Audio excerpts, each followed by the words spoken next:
sur ces nouvelles cartes bancaires qui vous permettent de payer sans contact. Pas besoin d'entrer sa carte dans un lecteur ni de composer son code, mais attention, ça n'est pas sans danger. Regardez plutôt le reportage de Fabien Cazot, Mathieu Nivenglowski et Abdel Zwiwesh.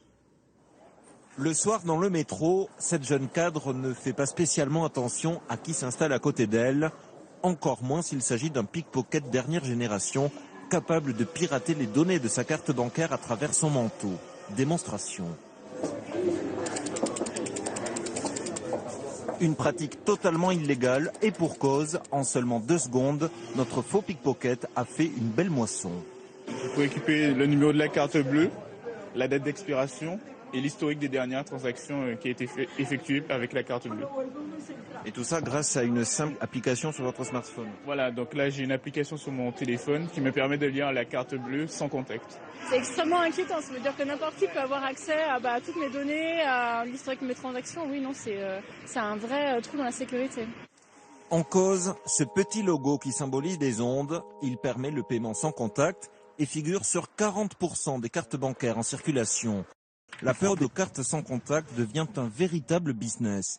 Ce fabricant de portefeuille n'a pas hésité à lancer une gamme en aluminium certifié anti-rayonnement magnétique. La particularité de ces portefeuilles en aluminium, c'est qu'ils agissent vraiment comme une cage de Faraday et qui rendent toutes nos cartes qui sont maintenant qui émettent, ça permet de les rendre muettes et de se prémunir de toute forme de fraude. Tant que tout risque est écarté, le produit est parfaitement sécurisé et vos données personnelles et bancaires sont protégées.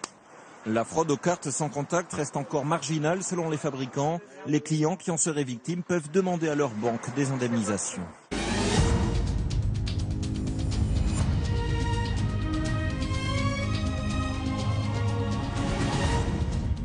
Les objets dits connectés, autrement dit ceux qui peuvent être reliés via Internet à un smartphone ou à un ordinateur.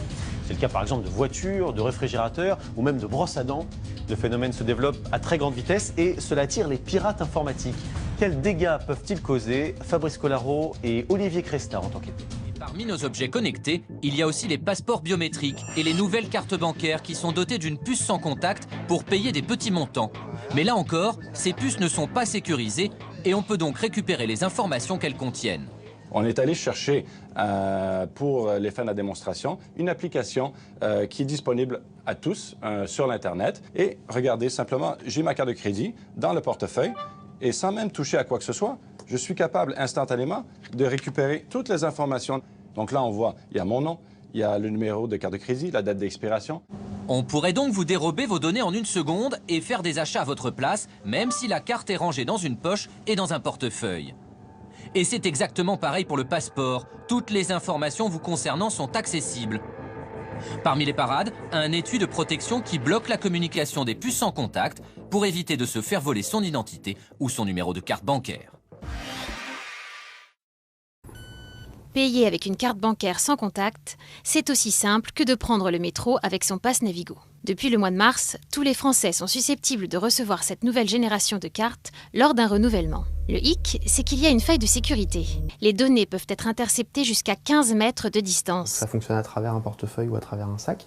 Et donc, par exemple, dans les transports en commun, le risque est simplement de se faire dérober son numéro de carte et qu'ensuite le fraudeur utilise ces informations sur Internet pour commettre des achats frauduleux en votre nom avec votre numéro de carte. Mais les paiements frauduleux ne sont pas le seul danger. La seule solution pour sécuriser sa carte bancaire est de la conserver dans un étui en aluminium. Un peu paradoxal pour une technologie sans contact.